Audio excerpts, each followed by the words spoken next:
Hi dear, എല്ലാവർക്കും പുതിയ വീഡിയോയിലേക്ക് സ്വാഗതം. ഇതൊരു ക്ലാസ് അല്ല. ഞാനിപ്പോൾ ഇവിടെ എഴുതിയിട്ടേക്കുന്നത് ഇനി വരാൻ പോകുന്ന BNS, BS, BNSS, BSA അതിൻ്റെയൊക്കെ ക്ലാസ്സുകൾ ഞാൻ ചെയ്യാനുള്ള പ്രിപ്പറേഷനിലുണ്ട്. ഓക്കെ, ഞാനും പ്രിപ്പയർ ചെയ്യുന്നുണ്ട് ഡിഗ്രി ലെവൽ എക്സാമിന്. അപ്പോൾ ഇപ്പോഴത്തെ സിറ്റുവേഷൻ നമുക്കറിയാലോ, അപേക്ഷകർ തീർത്ത് കുറഞ്ഞിരിക്കുകയാണ് പരീക്ഷയ്ക്ക്. അപേക്ഷകരെല്ലാം തീർത്ത് കുറഞ്ഞിരിക്കുകയാണ് പരീക്ഷയ്ക്ക്. അതൊരു ചാൻസ് ആണോ എന്ന് ചോദിച്ചു കഴിഞ്ഞാൽ ഇല്ല. ഞാൻ ഈ ഇടയ്ക്ക് ഒരു PSC കോച്ചിങ് സെന്ററിലെ അധ്യാപകനുമായിട്ട് സംസാരിച്ചപ്പോൾ അദ്ദേഹം പറഞ്ഞ കാര്യമാണ്, ഇപ്പം പുതിയ പിള്ളേരാരും ഇല്ല PSC പറഞ്ഞ്. ഇപ്പൊ നിലവിൽ പഠിച്ചുകൊണ്ടിരിക്കുന്ന ആ ഒരു കൗണ്ട് തന്നെ ഇപ്പൊ ഇവിടെ കിടക്കണം. സിവിൽ എക്സൈസ് ഓഫീസർ, അതില് 1.92 അത് 1,92,000 പേര് കൺഫർമേഷൻ കൊടുത്തിട്ടില്ല. സിവിൽ എക്സൈസ് ഓഫീസർ നല്ല കിടിലം ഒരു പോസ്റ്റ് തന്നെയാണ്. യൂണിഫോമിൽ സുഖ ജോലിയാണ്. സുഖ ജോലി എന്ന് പറഞ്ഞാൽ അത്യാവശ്യം പോലീസ് പോലെ അത്രയും പാടൊന്നുമില്ല. ശമ്പളം കുറച്ച് ബേസിക്കലി ചെറിയ ഒരു കുറവുണ്ടെന്നേ ഉള്ളൂ. +2 ലെവലാണ്. പരീക്ഷ പാടാണ്. വളരെ ചുരുങ്ങിയ ആൾക്കാർക്ക് ജോലി കിട്ടത്തുള്ളൂ. അപ്പൊ അതിൽ ആൾക്കാർ കുറഞ്ഞിരിക്കുകയാണ്. അതേപോലെ പോലീസ് പരീക്ഷ നിങ്ങൾ എടുത്തു കഴിഞ്ഞാൽ അതിലും കഴിഞ്ഞ ഓണത്തെക്കാട്ടി അപേക്ഷയിൽ വളരെയധികം കുറഞ്ഞിട്ടുണ്ട്. ഓരോ പരീക്ഷയും കൺഫർമേഷൻ കൊടുക്കുന്ന ആൾക്കാരുടെ എണ്ണം കുറഞ്ഞു വന്നുകൊണ്ടിരിക്കുകയാണ്. ഏത് പരീക്ഷയ്ക്കും പഠിക്കും, അതാണ് ചോദ്യം. ഇതാ LDC, അതിപ്പോ പുതിയ ലിസ്റ്റ് വരാൻ പോകുന്നു. 3 കൊല്ലത്തിനടുത്ത് ഇനി അടുത്ത LDC വിളിക്കത്തുള്ളൂ. അതിന് 2 കൊല്ലം കൂടി എടുക്കും. നോട്ടിഫിക്കേഷൻ വരാൻ ഏറ്റവും കുറഞ്ഞത് 1 കൊല്ലത്തിന് മേലെ എടുക്കും. LGS പുതിയ പയ്യന്മാരതെല്ലാം എഴുതിയിട്ടിരിക്കുകയാണ്. ഇതിപ്പോ പുതിയ വന്നേക്കണ വെച്ചാൽ ഇതിനൊന്നും ഇനി വേക്കൻസി വരാൻ പോണില്ല, കരാറിൽ നിയമിക്കാൻ പോകണമെന്നൊക്കെയാണ് പറയുന്നത്. അപ്പൊ അതിന്റെ അവസരം പോയിരിക്കുന്നു. CPO, WCPO, ഇതിനും വേക്കൻസികൾ കുറവാണ്. നിയമനം നടക്കുന്നില്ല. സാമ്പത്തിക പ്രതിസന്ധി, ഒരുപാട് കാര്യങ്ങളുണ്ട്. എനിക്കിതിൽ മനസ്സിലായിട്ടുള്ള കാര്യം എന്ന് വെച്ചാൽ, ഒരു ലിസ്റ്റ് റാങ്ക് ലിസ്റ്റ് തീരണതിന്റെ അന്ന് തന്നെ അടുത്ത റാങ്ക് ലിസ്റ്റ് വരികയാണ്. അപ്പൊ ആ സമയം കൊണ്ട് ഒരുപാട് വേക്കൻസികൾ ഉണ്ടെങ്കിലും അതൊന്നും ഓരോ പ്രശ്നങ്ങൾ കാരണം റിപ്പോർട്ട് ചെയ്ത് വരാനുള്ള സാഹചര്യം കിട്ടുന്നില്ല.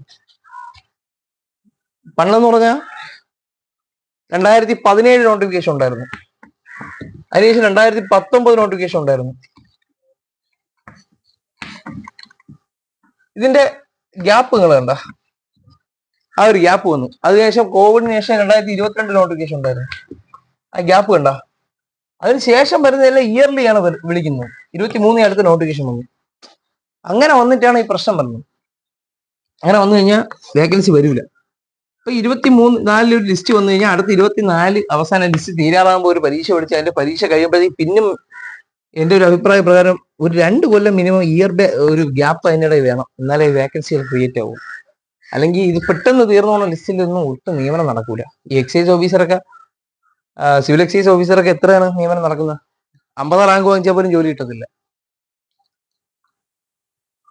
അതാണ് അതിന്റെ സിറ്റുവേഷൻ. എനിക്ക് പത്തനംതിട്ട ജില്ലയിൽ 43 റാങ്ക് ഉണ്ടായിരുന്നു. അവിടെ ഓപ്പൺ 35 പോയുള്ളൂ, കിട്ടിയില്ല. സോ ഇവിടെ സിറ്റുവേഷൻ എന്ന് പറഞ്ഞാൽ ഇപ്പൊ നിലവിൽ BSCയിൽ പുതിയ പിള്ളേരുടെ ഒരു കടന്നുകയറ്റമില്ല എന്നൊരു കാര്യമാണ്. ഡ്രൈവർ, ഏറ്റവും ശോചനീയമായ ഒരു അവസ്ഥയാണ് ഡ്രൈവർ എന്ന് പറയുന്ന തസ്തിക. ഡ്രൈവർ തസ്തികയിൽ ഇരുന്ന് പഠിക്കുന്ന പിള്ളേരുണ്ട്. പക്ഷെ അവന്മാർക്കാരും ചില കുറെ അധികം നല്ല പഠിക്കണവന്മാർക്കൊന്നും അത് കയറാൻ പോലും അവസരം കിട്ടൂല. നല്ല പഠിക്കുന്ന പയ്യന്മാരൊന്നും അത് അടിച്ചെടുത്തോണ്ട് പോവുകയും ചെയ്യും. അവന്മാരും ചിലപ്പോൾ അതിന്റെ ടെസ്റ്റുകൾക്ക് ബാക്കി പോകൂല, അവർ എഴുതി കൊണ്ടുപോകും. അപ്പൊ ഷോർട്ട് ലിസ്റ്റ് ഇടുമ്പം 200 പേരെ ഷോർട്ട് ലിസ്റ്റ് അല്ലെങ്കിൽ 300 പേരെ ഷോർട്ട് ലിസ്റ്റ് ഇടും. അതിലും ഈ 300 പേരും പഠിക്കുന്ന പയ്യന്മാരും പിന്നെ കുറച്ചൊരു 50ഓളം പേര് ഇതിനു വേണ്ടി വർക്ക് ചെയ്ത് കയറി വരുന്നവർ കാണാം. അവർ ഏറ്റവും അവസാനം വരിക്കും. അവരെയും ലിസ്റ്റ് വന്ന് NJD ഡിവിഷൻ ഇതൊക്കെ ആയി അവസാനം അവർക്ക് അഡ്വൈസ് ആകുമ്പോഴത്തേക്ക് ചിലപ്പോൾ ലിസ്റ്റും തീർന്നു. അതാണ് സിറ്റുവേഷൻ. എന്ന് വെച്ച് ഇത് എഴുതരുതെന്ന് ആരുടെ നമുക്ക് പറയാൻ പറ്റില്ല. പിന്നെ അടുത്തെന്ന് വെച്ചാൽ ടൈപ്പിസ്റ്റ്. ഇത് ഭയങ്കര ചാൻസ് ആയിരുന്നു. വലുതായിട്ടൊന്നും പഠിക്കാത്ത പിള്ളേർ ഒരുപാട് പേര് ഇതിലേക്ക് കിട്ടി കയറി പോകുന്നുണ്ട് ക്വാളിഫിക്കേഷൻ വെച്ചിട്ട്. കാരണം അതുള്ളവർക്ക് അത് അയക്കാൻ പറ്റും. അവിടെ കോമ്പറ്റീഷൻ കുറവാണ്. പക്ഷെ ഇനി ആ തസ്തികയും വലുതായിട്ട് വരാൻ ചാൻസ് ഇല്ല എന്നൊരു അവസ്ഥയാണ്. അപ്പം ഇതില് മനസ്സിലാക്കേണ്ട കാര്യം, ഈ പറഞ്ഞ തസ്തികകളിലൊക്കെ കിട്ടാൻ സാധ്യതയുള്ള, അല്ലെങ്കിൽ കിട്ടാൻ ഈ പറഞ്ഞതിൽ ചെറിയ സാധ്യതയുള്ള ഒരു പോസ്റ്റേ ഉള്ളത്, അത് CPO തന്നെയാണ്. ഇതിലിപ്പോ നിയമനങ്ങൾ 200, 300 റേഞ്ചിൽ നിൽക്കുന്നു. ഇതിനു മുമ്പ് 700, 800 റേഞ്ചിലൊക്കെ നിന്നു. അതിനു മുമ്പ് 1100 പ്ലസ് വരെ പോയിട്ടുള്ള കാലഘട്ടങ്ങളുണ്ടായിരുന്നു. അപ്പൊ ഇതിനകത്ത് നിങ്ങൾ കയറുക, അതാണ് അവിടെ സാധ്യത ആയിട്ടുള്ള കാര്യം. ഈ പറഞ്ഞ മറ്റ് തസ്തികകൾ നോക്കണേക്കാട്ടി ഒരു സാധ്യത ഇതേ ഉള്ളൂ. അത് മനസ്സിലാക്കി പഠിക്കുക. ജോലി വേണമെന്ന് ആഗ്രഹമുണ്ട്, നാട്ടിൽ തന്നെ നിൽക്കാം, പുറത്തു പോവാം, പുറത്തു പോയി നല്ല സമ്പാദിക്കാം, രക്ഷപ്പെടാം, എല്ലാം ചെയ്യും. പക്ഷെ ലൈഫ് മൊത്തം അവിടെ ആയി പോകും. നമുക്ക് പിന്നെ കേന്ദ്ര ഗവൺമെന്റ് സ്ഥാപനങ്ങളിൽ പോയാലും അങ്ങനെ തന്നെ, ഇല്ല ലൈഫ് അവിടെ ആയി പോകും. ഇതിവിടെ തന്നെ കാണും, കുറച്ച് അലച്ചില് കാണും. അത് ഓക്കെ ആണെങ്കിൽ അത് കയറി പോകാൻ പറ്റും. ഒരു സാധ്യതയാണ് ഞാൻ പറഞ്ഞത് എല്ലാവർക്കും വേണ്ടി. ഇപ്പം നേരെ മറിച്ച് പോലീസ് ഡ്രൈവർ നോക്കുകയാണെങ്കിൽ പാടാണ് കിട്ടാൻ. എല്ലാവരും പറയാം അവൻ ഡ്രൈവറിൽ എഴുതി എടുത്തോളെന്ന് പറയണോനെങ്ങനെ പറയാം. പക്ഷെ അത് എഴുതി എടുക്കാൻ ചില്ലറ കളിയല്ല. അത് ടെസ്റ്റ് ഉണ്ട്, പാസ്സാവണം. ഫിസിക്കലുണ്ട്, അത് പാസ്സാവണം. ഡ്രൈവിംഗ് ടെസ്റ്റ് ഉണ്ട്. ഡ്രൈവിംഗ് ടെസ്റ്റില് നമ്മളേതല്ലാതെ കാരണത്താൽ നമ്മൾ റിജക്റ്റ് ആവുന്ന സിറ്റുവേഷൻ ഉണ്ട്. നമ്മൾ റോഡ് ഓടിക്കും, പാസ്സാവും. റോഡ് ഓടിക്കുമ്പോൾ നമ്മൾ കുറച്ച് സ്പീഡിൽ ഓടിച്ചു, അത് എക്സാമിനേഷൻ അധികാരിക്ക് ഇഷ്ടപ്പെടാതെ വന്നെന്നുണ്ടെങ്കിൽ നമ്മളെ വേണമെങ്കിൽ ഫെയിലാക്കാം. ഒരുപാട് ഘടകങ്ങളുണ്ട്. ഭയങ്കര ഡേഞ്ചറസ് ആയിട്ടുള്ള ഒരു സിറ്റുവേഷനിലൂടെ നമ്മൾ കടന്നു പോയിക്കൊണ്ടിരിക്കുന്നത് ജോലി എന്ന് പറയുന്ന സത്യാവസ്ഥ. നല്ലപോലെ പഠിക്കുന്ന ഒരാൾക്ക് ചിലപ്പോൾ എക്സാമിന് നല്ലപോലെ പെർഫോം ചെയ്ത് വരാൻ പറ്റണമെന്നില്ല, അന്ന് ഡൗൺ ആയി പോകും. അങ്ങനെ ഒരുപാട് കാര്യങ്ങൾ ഇതിലുണ്ട്. അപ്പൊ അതിന് നമ്മളിപ്പോ ചെയ്യേണ്ട വെച്ചാൽ ഈ ഒരു സിറ്റുവേഷൻ തരണം ചെയ്തുകൊണ്ട് പോകുന്ന ഒരുപാട് പേരുണ്ട്. അവർക്ക് മാനസികമായ പിരിമുറുക്കവും വെറുപ്പും എല്ലാം മറ്റു സമൂഹത്തിലും ആൾക്കാരുടെയും തോന്നും. കുറെ പേര് ലക്കിന് ഈ പൊട്ടക്കണ്ണി മാവി കയറി പോണവരുണ്ട്. അത് കുറെയൊക്കെ അവരുടെ സാക്രിഫൈസും കുറച്ചൊക്കെ അവരുടെ ലക്കും കൂടെയൊക്കെയാണ്.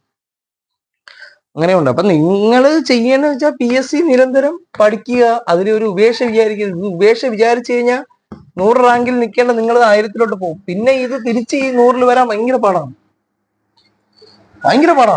തമാശയില് ഭയങ്കര പാടാണ്.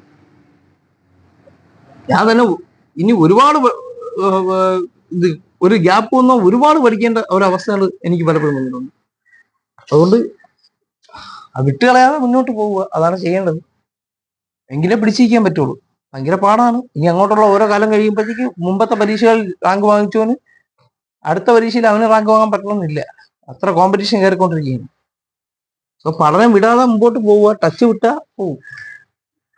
കിട്ടാൻ സാധ്യതയുള്ള ഒരു പരീക്ഷ തിരഞ്ഞെടുക്കുക, വലിയൊരു അവസരമുണ്ട്. അതായിപ്പം ഈ സിവിൽ എക്സൈസ് ഓഫീസറിലാണെങ്കിൽ ഒരു സാധ്യതയുള്ള കാര്യങ്ങൾ ഞാൻ പറഞ്ഞുതരാം. തിരുവനന്തപുരത്ത് 53,000 അപേക്ഷകളുണ്ടായിരുന്നു. തിരുവനന്തപുരത്ത് സിവിൽ എക്സൈസ് ഓഫീസറിന് തിരുവനന്തപുരത്ത് 53,000 അപേക്ഷകളുണ്ടായിരുന്നു. പക്ഷെ ഇപ്പൊ പരീക്ഷ എഴുതാൻ എത്ര പേരെ കൺഫർമേഷൻ കൊടുത്തുള്ളൂ എന്നറിയോ? 20,400. 20,000 പേരെ പരീക്ഷ, 20,400. അതിൽ ചിലപ്പോ ഒരു 1000 പേര് ഇനിയും പരീക്ഷ എഴുതൂല. 19,000 പേരെ പരീക്ഷ എഴുതത്തുള്ളൂ. ഇത് കഴിഞ്ഞ് ഇനി ഫിസിക്കലിന് റാങ്ക് ലിസ്റ്റ് അവർ തയ്യാറാക്കും. ആ സമയത്ത് അവർ 200 അല്ലെങ്കിൽ 200 പേരെ റാങ്ക് ലിസ്റ്റ് ആയിരിക്കും അവരിടുന്നത്, ഷോർട്ട് ലിസ്റ്റ്. അതിൽ നിന്ന് ഒരു 100 പേരെ പട്ടിക തയ്യാറാക്കും, ഒരു 90 പേരെ പട്ടിക തയ്യാറാക്കും മെയിൻ ലിസ്റ്റിൽ വരണം. അതിൽ നിങ്ങൾക്ക് ഒരു ഏറ്റവും ചുരുങ്ങിയതിന്റെ 75% നിയമനം നടക്കാൻ സാധ്യത ഉണ്ട്. അപ്പൊ നിങ്ങൾ വരേണ്ട റാങ്ക് ഒരു ഏറ്റവും സേഫസ്റ്റ് റാങ്ക് തിരുവനന്തപുരത്ത് 50-നകത്ത് റാങ്ക് വന്നാൽ നിങ്ങൾക്ക് ജോലി ലഭിക്കാൻ സാധ്യത ഉണ്ടാവും എന്ന് പ്രതീക്ഷിക്കാം. ഇനി അതിലേറ്റവും ചാൻസ് ഉള്ള ജില്ലകൾ ഞാൻ പറഞ്ഞുതരാം. വയനാട് അപേക്ഷിച്ചവർക്ക് അവിടെ കുറച്ച് വേക്കൻസിയെ വരുള്ളൂ. ഒരു 15 വേക്കൻസി അല്ലെങ്കിൽ 10 വേക്കൻസിയൊക്കെ അവിടെ വരത്തുള്ളൂ മാക്സിമം. സാധാരണ ഓപ്പണൊക്കെ അത്രേ പോകത്തുള്ളൂ. അവിടെ 5,000 പേരേ ഉള്ളൂ അപേക്ഷയിൽ. അപ്പൊ അവിടെ കട്ട് ഓഫ് ഭയങ്കര കുറവായിരിക്കും. കാരണം തിരുവനന്തപുരത്തിന്റെ പകുതിയുള്ളൂ. തിരുവനന്തപുരത്ത് ഒരു 60 കട്ട് ഓഫ് വന്നാൽ വയനാട് ഒരു 50-ഓ 48-ഓ ഒക്കെ വരത്തുള്ളൂ. പക്ഷെ അവിടെ തിരുവനന്തപുരത്ത് ചിലപ്പോ ഈ 60-ന്റെ സ്ഥാനത്ത് 65 വാങ്ങുന്നതും വയനാടിന്റെ ഈ 53 ഇതിനെക്കാട്ടും 5 മാർക്ക് വാങ്ങുന്നത് തമ്മിൽ വ്യത്യാസമുണ്ട്. ഈ 5 മാർക്ക് കൂട്ടി വാങ്ങിയെന്ന് പറഞ്ഞാൽ ചിലപ്പോൾ ജോലി കിട്ടണമെന്നില്ല. ഓക്കെ, അപ്പൊ അങ്ങനെയാണ് അതിന്റെ ഘടകങ്ങൾ പോകുന്നത്. സോ ഒരു എക്സാം സെലക്ട് ചെയ്യുക, അതിനുവേണ്ടി ഇരുന്ന് തീവ്രമായിട്ട് പഠിക്കുക. ഈ എക്സൈസ് ഓഫീസറിനെ കുറിച്ചൊരു ഞാൻ പറയാൻ കാര്യം, അതിൽ കമന്റ് 1-2 പേര് ചോദിച്ചിട്ടുണ്ടായിരുന്നു. എക്സൈസ് ഭയങ്കര പാടാണ്, എങ്ങനെ പഠിച്ചെടുക്കാന്ന്. എക്സൈസ് പഠിച്ചെടുക്കാന്ന് വെച്ചാൽ നിങ്ങൾ +2 ലെവലിലുള്ള എല്ലാ പരീക്ഷയിലും സെയിം സിലബസ് തന്നെയാണ് എക്സൈസിനും. അപ്പൊ ആ പരീക്ഷകളിൽ 80 മാർക്ക് ടോപ്പിക്ക് സെയിം ആണ്, 20 മാർക്ക് സ്പെഷ്യൽ ടോപ്പിക്കാണ് മാറുന്നത്. ഈ 20 മാർക്കിൽ തന്നെ മാറ്റമില്ലാത്തതുണ്ട്. ഇപ്പൊ NDPS പോലീസിനും എക്സൈസിനും ഉണ്ട്, IT ആക്ട് രണ്ടിനും ഉണ്ട്. പിന്നെ RTI രണ്ടിലും ഉണ്ട്. അങ്ങനെയുള്ള ഘടകങ്ങൾ എടുത്തു കഴിഞ്ഞാൽ ഒരു 10 മാർക്ക് മാത്രമാണ് വ്യത്യാസം വരുന്നത്. ആ 10 മാർക്ക് ടോപ്പിക്ക് എക്സൈസിന്റെ നിങ്ങൾ പരിപൂർണമായി പഠിച്ച് 10 മാർക്ക് നേടുന്നുണ്ടെങ്കിൽ നിങ്ങൾ പോലീസിലും എക്സൈസിലും ഏത് ജോലി വേണമെന്ന് നിങ്ങൾ ചൂസ് ചെയ്ത് പോവാം. അതാണ് അതിന്റെ കാര്യം. സാധ്യത കൂടുതൽ CPO കിട്ടാനാണ്. ഈ സിവിൽ എക്സൈസ് ഓഫീസർ കിട്ടണമെങ്കിൽ ഇത് കൂടെ റാങ്ക് വരണം. അവിടെ ഒരു കോമ്പറ്റീഷൻ എന്ന് പറഞ്ഞാൽ ഏജ് ഡിഫറൻസ് കുറച്ചും കൂടെ വരും എക്സൈസിന്. അതായത് CPO പോലെ 26 വയസ്സല്ല, അത് കുറച്ചും കൂടെ മുമ്പോട്ടുള്ളത് കൂടെ അയക്കാൻ പറ്റും. അങ്ങനെ ഒരു സാഹചര്യമുണ്ട്. പിന്നെ ഈ സെക്രട്ടറി അസിസ്റ്റന്റ് ഇതിന് പഠിക്കുന്ന ലെവലിൽ ഇതിന് പഠിച്ചാൽ ഇത് കിട്ടൂല. അതായത് ഇതിന് പഠിക്കുന്ന ലെവലിൽ ഇത് പഠിച്ചാൽ ഇത് കിട്ടൂല. അതായത് ഇതിന് പഠിക്കുന്ന ലെവലിൽ ഈ എക്സാം പോയി കഴിഞ്ഞാൽ ചിലപ്പോൾ ഇതിലും ബാക്കിലായി പോകും, ലിസ്റ്റിൽ വരും, ബാക്കിലായി പോകും. അതാണ് degree level, 10th level, +2 level തമ്മിലുള്ള വ്യത്യാസം.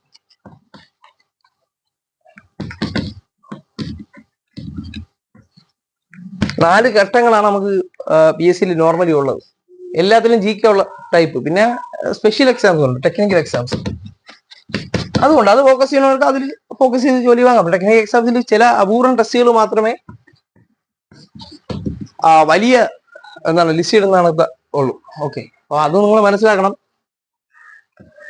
പാടാണ്. ഇപ്പോഴത്തെ കാലത്ത് ജോലി വാങ്ങാൻ പാടാണ്. പക്ഷെ നമ്മൾ ആ ഒരു നല്ല വിശ്വാസം ഒന്നും കളയാതെ നമ്മൾ നല്ല രീതിയിൽ പഠിച്ചാൽ നമുക്ക് നേടാം. ഓക്കെ, അപ്പൊ അപ്ഡേറ്റുകൾ കാര്യങ്ങളൊക്കെ നമ്മളെ ചാനൽ അഡ്മിൻസ് വഴി വന്നുകൊണ്ടിരിക്കും. ചാനലിന്റെ ടെലിഗ്രാം ലിങ്ക് ഞാൻ താഴെ പോസ്റ്റ് ചെയ്തേക്കാം. ക്ലാസ്സുകൾ ഇഷ്ടപ്പെടുന്നുണ്ടെങ്കിൽ കമന്റ് ചെയ്യണം. പിന്നെ നിങ്ങളുടെ ആവശ്യങ്ങൾ എന്തെങ്കിലും ഉണ്ടെങ്കിൽ നിങ്ങൾക്ക് അഡ്മിനെ കോൺടാക്ട് ചെയ്യാം. അതിന്റെ നമ്പർ കൂടി ഞാൻ പിൻ ചെയ്ത് വെച്ചേക്കാം. ഒരു ഉദ്യോഗാർത്ഥി ഇറങ്ങി നമ്മുടെ അഡ്മിനെ വിളിച്ചിട്ട് പറഞ്ഞിട്ടുണ്ടായിരുന്നു, ഏതോ LDCയുടെ വെരിഫൈഡ് ഗ്രൂപ്പിനെ കുറിച്ചൊരു വീഡിയോ ചെയ്യണമെന്ന് പറഞ്ഞിട്ടുണ്ട്.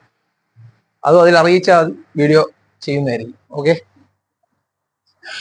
ഡു ഓർ ഡൈ, അതാണ് സിറ്റുവേഷൻ. ഓക്കെ.